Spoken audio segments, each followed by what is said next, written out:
Hey everybody, Pastor Tim here with this week's update for Mercy Church. Thanks as always for tuning in.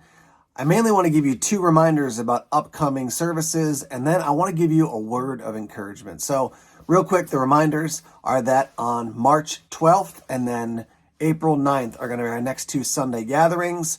Again, note that this is the second Sunday of the month for those gatherings, so don't show up the first Sunday.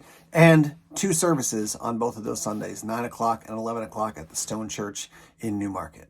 Now, the main thing I want to focus on in this video is to encourage you. This time of year, I find on a regular basis is very challenging for people spiritually.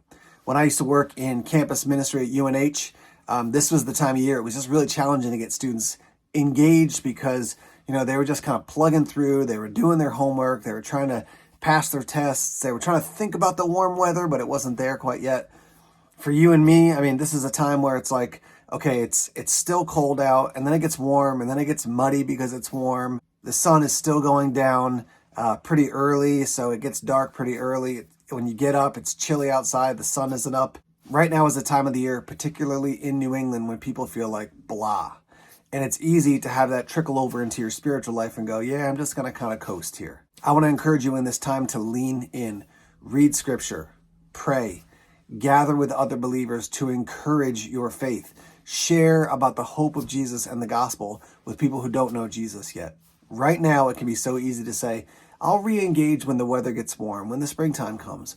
But don't quit and lean in now, because God is always at work. Jesus tells us that very clearly in scripture. His Father's always working.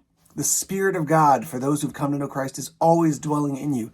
Jesus is always interceding at the right hand of the Father. And so the entire Trinity is engaged in the work of the kingdom and the gospel. And so you and I, we need to pursue that. We need to lean into that. So don't quit. When you feel tired, get some rest and then get back into the fight. It's a hard season maybe here in New England, but there's so much potential for God to do beautiful things. And I just want to continue to say thank you for being part of what God is doing through Mercy Church. So blessings to you today. I pray that that's an encouragement, and we'll see you soon.